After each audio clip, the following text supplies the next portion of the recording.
여러분은 지금 어떤 꿈을 꾸고 계십니까? 이 꿈이라는 것은 나이에 상관없이 우리 누구에게 다 이 꿈이 있습니다. 이 꿈은 꼭 어릴 적에만 있는 것은 아니더라고요. 나이가 들어도 우리에겐 여전히 꿈이 있을 수 있습니다. 이 꿈이라는 것은 지금 내가 원하는 곳, 지금 내가 이루고 싶은 곳, 내가 바라보는 곳, 그곳이 나의 꿈이 될 수 있습니다. 결국 꿈이라는 것은 나의 내면에 깊이 자리하고 있는 나의 열망과 목표를 나타내는 것이지요. 그래서 우리는 꿈을 이루기 위해 열심히 노력하며 살아갑니다. 나의 꿈이 언제 이루어질지는 몰라도 이루어지기를 바라며 살아가지요. 하지만 그러다가 우리의 꿈이 산산조각이 나면, 또는 더 이상 꿈을 꿀 수 없는 상황이 오면 우리는 깊이 낙심하고 슬픔에 빠집니다. 여러분, 꿈을 영어로 뭐라고 하는지 아시죠? 드림입니다. 드림. 꿈이라는 뜻이죠. 그런데 꿈을 뜻하는 또 다른 영어 단어가 있는데 우리가 굉장히 잘 알고 있는 영어 단어입니다. 바로 비전입니다. 비전. 원래 이 비전이라는 이 영어 단어는 라틴어에서 나왔습니다. 라틴어로 비지오, 1인칭 단수형을 말하죠. 그러니까 내가 보다. 이 비디오에서 나온 단어가 비데레, 비디오입니다. 비디오도 우리가 보는 것이니까 그렇게 뜻이 유래가 된 거죠. 그래서 이 비전이라는 뜻은 내가 바라보는 곳, 나의 목적지, 나의 꿈을 의미합니다. 당신은 비전이 무엇입니까? 이 질문은 결국은 당신은 지금 어디를 바라보고 있습니까? 이 질문을 묻고 있는 것이죠. 그런 의미에서 꿈과 비전은 같은 의미를 가지고 있습니다. 오늘 말씀에 나오는 사도 바울도 비전이 있었습니다. 바로 예수 그리스도의 복음을 전하는 것, 그거 하나뿐이었습니다. 그는 비록 예전에 그리스도인들을 핍박했던 악한 자였지만 예수를 만나고 변화되어 복음 전파를 위해 살아가는 사람이 되었습니다. 그래서 바나바와 함께 이 안디옥 교회에서 첫 선교사로 파송을 받아 1차 선교 여행을 떠났고, 무에서 유를 창조하듯 그 아시아 지역에서 많은 교회들을 개척하기도 했습니다. 교회가 세워지는 그 놀라운 역사를 경험하고 돌아온 것이죠. 그리고 시간이 흐른 뒤에 바울은 다시 예전에 세웠던 그 교회들을 방문하기 위해서, 그 성도들을 만나고 싶어서 2차 선교 여행을 계획하게 됩니다. 무엇보다 지난번에 개척한 교회들이 잘 자라고 있는지, 성도들은 믿음 안에서 성장하고 있는지, 이단들은 침투하지 않았는지 격려도 하기 위해서, 둘러보기 위해서 그는 2차 선교 여행을 떠납니다. 오늘 우리가 읽은 본문 내용이 바로 사도 바울이 2차 선교 여행을 떠날 때에 일어났던 일입니다.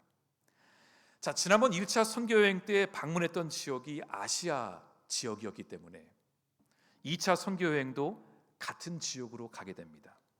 참고로 바울이 방문했던 그 아시아 지역은 오늘날의 중국, 한국, 일본 이 지역이 아닙니다. 지금의 터키 지역을 말하고 있습니다. 그러니까 소아시아 지역을 선교하러 갔던 것이죠. 바울은 그 교회들을 둘러보며 꼼꼼히 체크했습니다. 격려도 해주고 조언도 해주고 잘못된 것은 고쳐주기도 하고, 또 아직 복음이 들어가지 않은 곳에는 교회를 또 세우며 그의 성향대로 열심히 복음 전파를 위해, 교회를 세우기 위해 힘을 다했습니다. 그리고 결과는 놀라웠습니다. 바울이 개척한 교회들이, 그 성도들이 너무나 건강하게 잘 세워지고 있는 것이었습니다.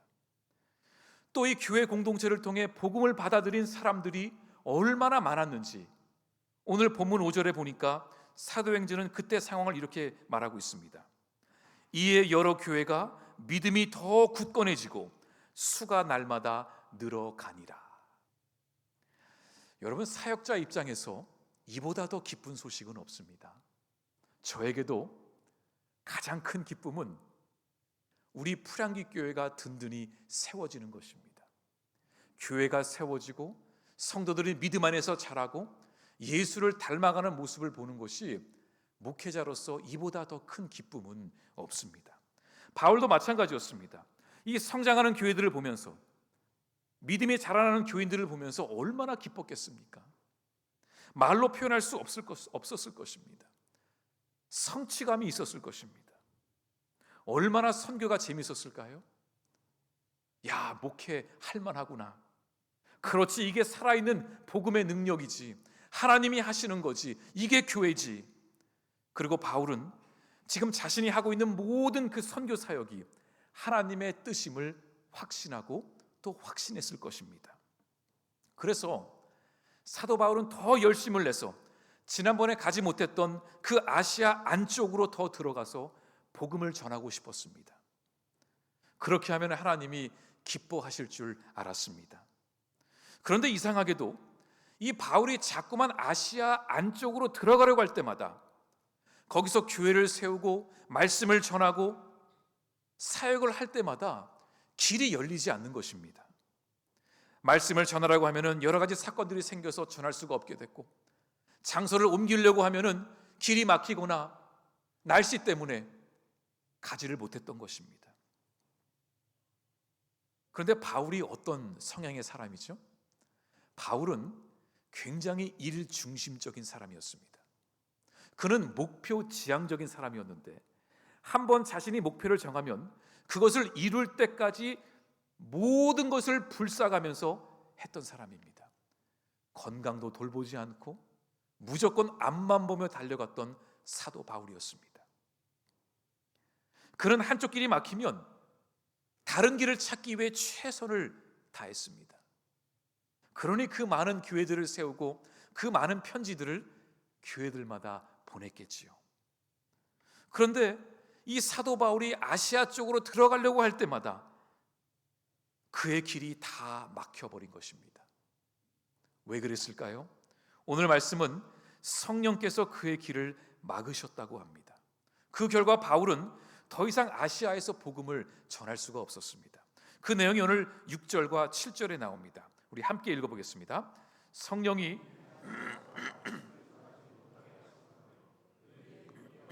라디아 땅으로 다녀가 7절 무시아 앞에 이르러 비두니아로 가고자 예수의 영이 허락하지 아니하시는지라. 왜 성령께서 그를 막으셨을까요? 하나님의 일을 하고자 하는데 왜 하나님이 그 일을 막고 계시는 거죠? 성령이 말씀을 전하지 못하도록 하셨고 또 예수의 영이 허락하지 않았고 이 삼위일체의 하나님이 다 나타나셔서 이 사도 바울이 아시아 쪽으로 들어가는 것을 막으신 것입니다. 우리는 이해할 수 없지만 하나님은 그렇게 하실 때가 있습니다. 왜냐하면 그 길이 하나님의 뜻이 아니기 때문이지요. 하나님은 우리의 뜻이 하나님의 뜻과 다를 때에 우리가 가는 길을 막으시고 하나님이 준비하신 새로운 길을 보게 하시는 분이십니다. 그래서 내가 하나님을 위해 열심히 일을 하기 전에 먼저 물어야 할 것이 있습니다. 지금 내가 하는 일이, 내가 선택한 것이 하나님의 뜻인지를 먼저 물어야 합니다. 내가 아무리 열심히 주님의 일을 한다 할지라도 주님이 허락하신 자리가 아니라면 그 열심은 오히려 불순종이 될 수 있음을 알아야 합니다. 그래서 신앙에서 때로는 기다림이 필요합니다. 기다리면서 하나님의 뜻이 어디에 있는지 묻고 그 길을 걸어가야 하는 것이지요. 우리가 하나님의 뜻과 전혀 다른 길을 열심히 달려간다면 우리의 삶은 점점 더 하나님으로부터 멀어질 수밖에 없습니다. 저에게도 이런 경험이 있었습니다. 여러분 아시는 것처럼 저는 미국에서 유년기를 보냈습니다. 분명 저의 사고방식은 한국에서 쭉 살아온 사람들과 다른 부분이 있을 것입니다. 저는 미국에 살 때에 집에 오면은 전형적인 한국식 가정이었습니다. 가부장적인 아버지, 순종하는 어머니, 무조건 부모에게 순종해야 하는 그런 전형적인 한국 가정에서 있었습니다. 그런데 밖으로 나가면 미국인 거예요. 집과는 전혀 다른 세상이었던 것이죠. 그러니까 저는 늘 한국 문화와 미국 문화 사이에서 오며 가며 저의 정체성에 혼란이 찾아왔습니다. 너무 힘들었어요. 때로는 그냥 나의 뿌리가 하나였으면 좋겠다, 이 말을 얼마나 많이 했는지 모릅니다. 모든 것이 그렇게 어우러져서 지금의 제 모습이 만들어진 거죠. 저에게는 한국적인 사고방식도 있습니다. 어떤 부분은 여러분보다 더 보수적인 모습도 저에게 있을 것입니다. 하지만 반대로 어떤 부분은 개방적이고 합리적인 미국 사고방식을 좋아하기도 합니다. 제가 말하고자 하는 것은, 저는 좋으나 싫으나 이 이중 문화와 이중 언어에 항상 노출이 되어 있던 사람이었습니다. 그러니까 제가 목회자가 되면 당연히 저는 이민교회에 있을 거라 생각했습니다. 그게 저의 사명이라 믿었습니다. 100% 믿었습니다. 이민교회 안에서 1세와 2세를 연결해 주는 그런 다리 역할을 하면서 보람도 있었고 열매도 있었습니다. 그런 제가 10년 전에 한국에 들어온 이유는 한국 교회를 경험하고 싶었고 무엇보다 한국 문화를 더 알고 싶은 마음이 있었습니다. 그래서 이 모든 것들을 잘 배워서 다시 이민교회로 돌아가야지. 그래서 한국에서의 5년 사역을 마치고 정말 뒤도 돌아보지 않고 그냥 떠났습니다. 후회 없이 떠났습니다. 왜냐하면 한국이 저에게는 참 고마운 곳이지만 저의 사명은 바다 건너에 있음을 확신했기 때문에 그랬지요. 다시 미국에 들어가려고 했을 때에도 갈 수 있는 교회들이 많이 있었습니다. 그만큼 이민교회는 이중 언어에 익숙한 사역자들이 필요하기 때문이죠. 저는 그 모습을 보면서 속으로, 야, 역시 하나님이 준비해 두셨구나, 이건 하나님의 뜻이구나 확신했습니다. 그런데 막상 미국에 돌아가니까 이 감사와 기쁨보다는 마음이 너무 무겁고 힘들었습니다. 마치 광야 한가운데에 홀로 서 있는 느낌이었습니다. 그리고 하나님보다 더 가까워지기 위해 갔지만 제 마음은 하나님으로부터 멀리 떨어진 홀로 외로움밖에 없었습니다. 두려웠습니다. 이거 이제 어디로 가야 하지? 제가 깨달았던 것은, 제가 구름 기둥을 바라보며 따라왔어야 되는데 제 성격이 급해서 제 생각이 하나님의 생각인 줄 알고 구름 기둥을 재빨리 지나가서 저 혼자 앞장서 달려갔던 것입니다. 미국에 오는 것이 하나님의 뜻이 아니었구나, 이걸 깨달았습니다. 그래서 다시 한국으로 돌아오기로 결정했습니다. 이유는 하나였습니다. 다시 원점으로 돌아가서 하나님의 뜻을 기다려야겠다. 그리고 마침내 프랑기 교회에 담임으로 오게 되었을 때에 그때 저는 알았습니다. 저는 분명히 돌아가는 것이 하나님의 뜻이라 여겼지만 하나님은 저의 계획과는 다르게 프랑기로 인도하심을 보면서 하나님의 계획은 바다 건너에 있는 것이 아니라 이곳 프랑기에 있음을 제가 알게 된 것입니다. 바울 역시 아시아로 가려고 했지만 길이 열리지 않아서 많이 힘들었을 것입니다. 그는 분명히 자신이 복음을 전해야 할 곳이 아시아임을 알았습니다. 왜냐하면 그곳 교회들이 부흥을 하고 있었거든요. 성도들이 몰려오고 열매들이 맺혀지고 바울은 야, 여기구나 생각했는데 성령이 계속 그의 길을 막으신 것입니다. 결국은 성령께서 그의 모든 길을 막으시고 바울을 드로아라는 지역까지 인도하게 됩니다. 오늘 8절 말씀 같이 보겠습니다. 무시아를 지나 드로아로 내려갔는데, 성경이 이곳에서 이 지명을 알려주는 이유가 있습니다. 왜 바울을 드로아까지 인도하셨을까요? 이 드로아라는 지역은 지리적으로 볼 때에 아시아, 그러니까 지금의 터키의 서쪽 끝에 있는 도시입니다. 이 드로아는 항구 도시였는데 바로 앞에 에게해 바다가 있었습니다. 여기서 에게해 바다를 건너가면 유럽 대륙의 첫 관문이 되는 마게도냐 진역이 나옵니다. 오늘날의 그리스 지역이죠. 이 마게도냐는 그 유명한 알렉산더 대왕이 태어난 곳이고 그리스의 찬란했던 문명을 자랑했던 헬레니즘의 중심이 되는 지역이기도 했습니다. 그리고 무엇보다 로마 제국 아래에 있을 때 이 마게도니아 지역은 로마 제국 안에서도 인정해주는 중요한 전략적 가치가 있는 도시들이었습니다. 그래서 드로아 이 도시는 단순한 항구 도시가 아니라 아시아와 유럽을 연결해주는 항구 도시였던 것입니다. 제가 지도를 하나 보여드릴게요. 글씨가 조금 작지만 저 1번을 보시면은 루스드라라고 나옵니다. 저곳이 바로 사도 바울이 2차 선교 여행을 출발했던 곳입니다. 화살표가 위로 돼 있죠? 바울은 이 터키 안쪽으로 더 들어가려고 노력했습니다.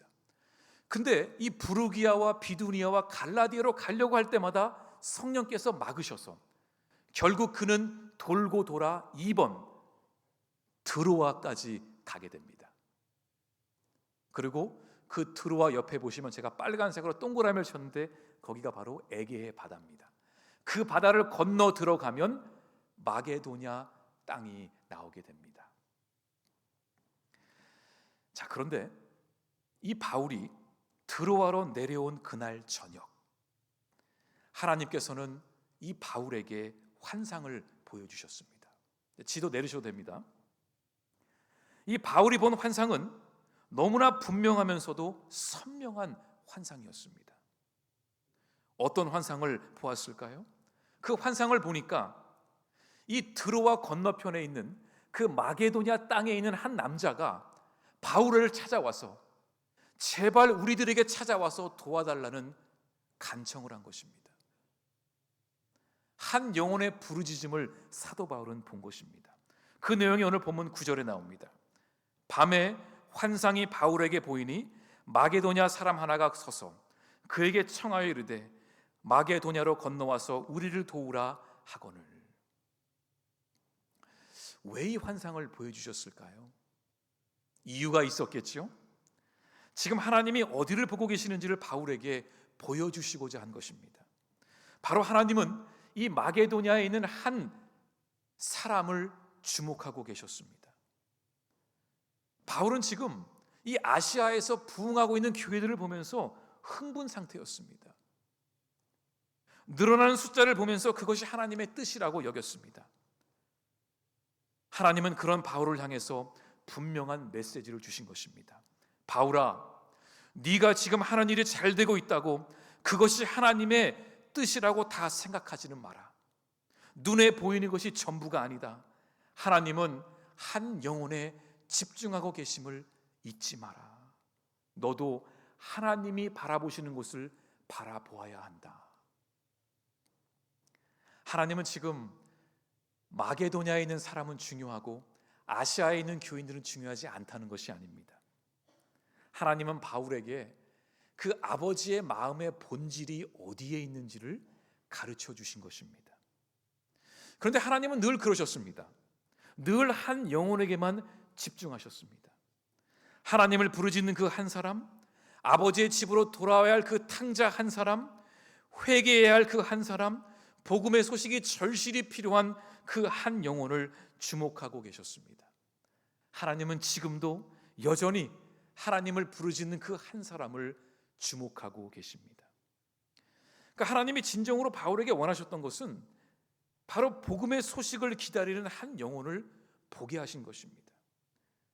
그리고 바울은 그 환상을 통해서 드디어 하나님의 뜻이 어디에 있는지를 인정하게 됩니다. 아, 그래서 성령께서 나를 막으셨구나. 이 환상의 뜻이 거기에 있구나. 바울은 즉시 짐을 챙겨서 배를 타고 바다를 건너 마게도냐로 가게 됩니다. 그리고 마게도냐에서 우리가 잘 아는 빌립보, 데살로니가 지역을 방문하고 그곳에서 교회를 세우게 됩니다. 유럽 선교를 시작하게 된 것이죠. 이것은 우리에게 그리고 우리 교회에게 주시는 중요한 말씀이기도 합니다.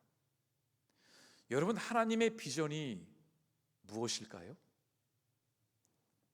지금 하나님이 바라보시는 곳이 하나님의 비전입니다. 그곳은 바로 한 영혼의 구원의 자리이지요. 하나님의 모든 계획과 뜻은 영혼 구원에 초점이 맞춰져 있습니다. 시작도 영혼 구원이고 마무리도 영혼 구원입니다. 그렇다면 하나님께서 우리에게 원하시는 것은 무엇일까요? 우리도 하나님이 보시는 곳을 함께 바라보기를 원하십니다. 하나님의 비전이 나의 비전이 되고 하나님의 꿈이 나의 꿈이 되는, 우리 교회도 마찬가지입니다. 여러분 보시기에 우리 프랑기 교회가 지금 잘 되고 있습니까? 네, 1부 때도 별로 답이 없으셨는데 여러분 너무 겸손하신 것 같아요. 겉으로 보기에는 교회가 부흥하는 것처럼 보입니다. 매 주일 새로운 사람들이 오고 교회가 조금씩 틀을 잡아가고 있음은 분명한 사실입니다. 오늘 준비한 바자회 역시 우리가 지난 3년간 쏟은 기도의 열매이기도 합니다. 그런데 여러분, 우리는 바로 이때를 가장 조심해야 됩니다. 모든 것이 잘 되는 것처럼 보이는 이때에 교회의 본질이 어디에 있는지, 프랑기를 향한 하나님의 마음이 어디에 있는지를 잊지 말아야 합니다. 지금 우리 운영위원회는 프랑기 교회가 8년 만에 처음 하게 되는 임직식 때문에 열심히 모이고 있습니다. 솔직히 말씀을 드리면 우리 교회의 특별한 상황 속에서 장로 후보자의 자격 조건을 어떻게 해야 할지 계속 논의 중에 있습니다. 쉽지 않은 고민입니다. 다양한 사람들이 있고 다양한 생각들이 있다 보니까 그 마음을 모으기가 쉽지 않습니다. 하지만 올해 연말에 있을 임직식은 우리 교회의 큰 잔치가 될 것입니다. 그리고 굉장히 겸손하게 치룰 것입니다. 어떤 분이 저에게 묻더라고요. 혹시 임직하게 되면 헌금을 얼마 내야 되냐고. 제가 참 씁쓸하게 속으로 웃었어요. 아, 이게 교인들이 바라보는 한국 교회의 모습인가? 그냥 하던 대로 하시라 그랬어요. 지금처럼 예전에 했던 것처럼 똑같이 그 자리에서 프랑기를 사랑해 달라 그랬어요. 그거 하나만 있으면 임직자로 충분하다 말씀드렸습니다. 임직 받는 게 무슨 완장인가요? 그게 명예직입니까? 아니잖아요. 더 낮은 곳으로 가서 주님의 교회 섬기라고 하나님이 그냥 등 두들겨 주시는 건데, 그런 마음으로 겸손하게 임직식 치를 겁니다. 그 어떠한 헌금도 선물도 이런 거 필요 없습니다. 그냥 지금처럼 주의 몸된 교회를 위해 그 자리에 서시면 됩니다. 그런데 이 임직을 준비하는 과정 속에서 제가 혼자 너무 고민을 많이 했어요. 너무 에너지도 많이 쏟았고 나중엔 극심한 스트레스까지 찾아왔습니다. 왜냐하면 두려웠거든요. 솔직히 말씀드리면 하나됨을 붙여놓고 하나가 돼야 되는데, 야, 이거 임직하다가 하나됨이 아니라 흩어짐이 되면 어떡하지? 두려움이 찾아오고 염려가 찾아왔습니다. 무엇보다 교인들의 마음이 상하면 어떡하지? 이게 저에게는 1순위 염려였습니다. 어떤 사람은 밀고 나가라고, 근데 저는 그렇게 못하겠더라고요. 제 성향이 그렇게 밀고 나가면서 사람들의 마음을 아프게 하는 성향은 아니기 때문에 그렇습니다.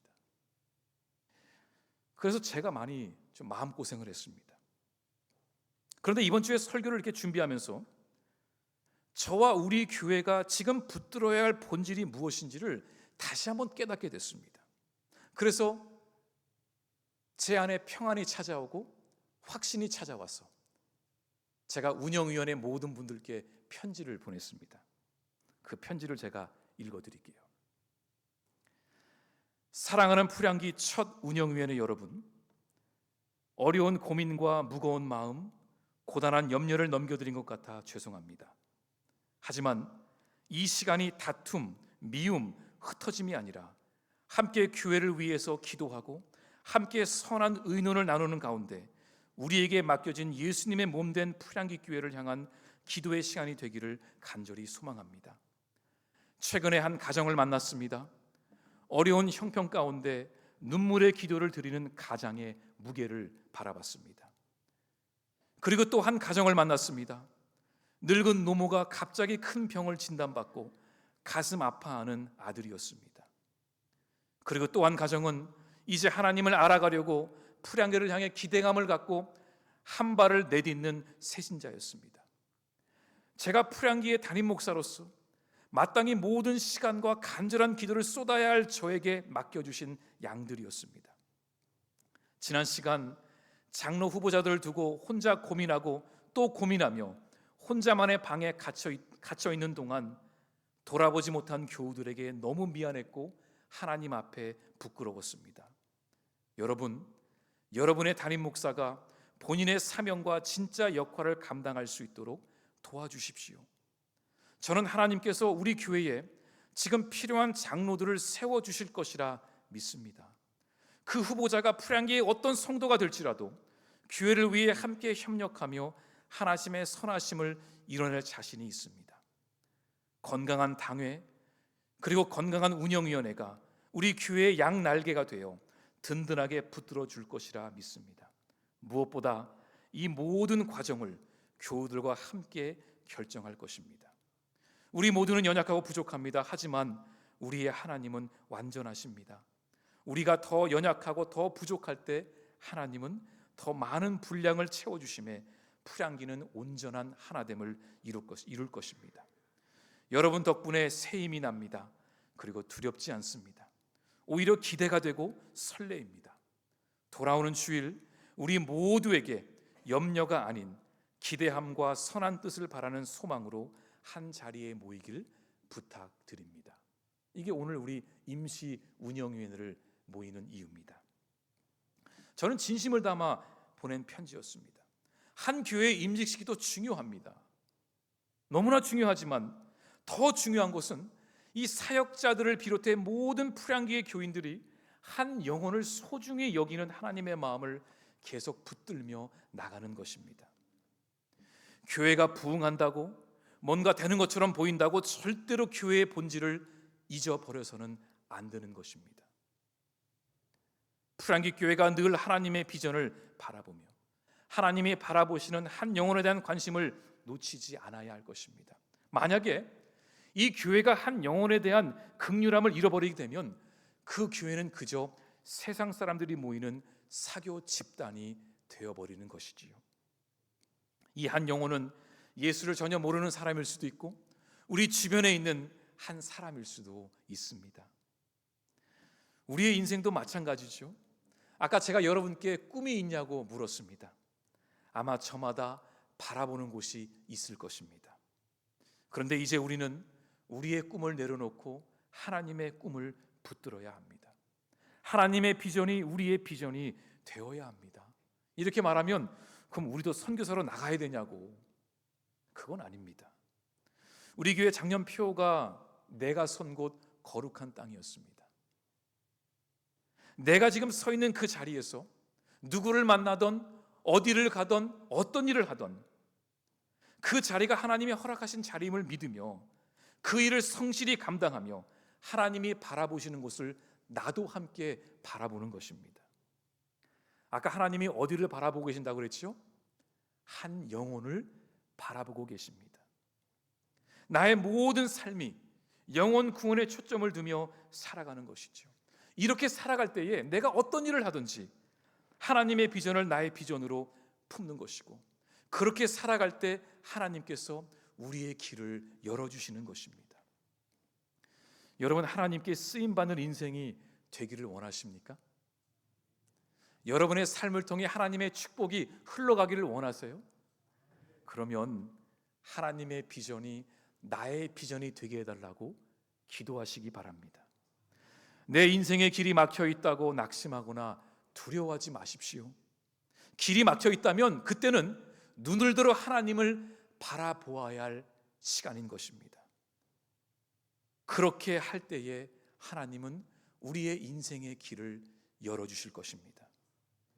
우리도 바울처럼 하나님께서 부르시는 자리로 나아가 우리의 삶을 들을 수 있기를 간절히 바랍니다. 내 인생의 꿈을 이루기 위해 하나님을 사용하는 것이 아니라 내 인생을 주님께 드릴 때에 내 인생은 값진 인생, 아름다운 인생이 될 것입니다. 이번 한 주도 우리의 시선이 하나님을 향해, 하나님의 비전이 나의 비전이 될 수 있기를 간절히 주님의 이름으로 축원합니다.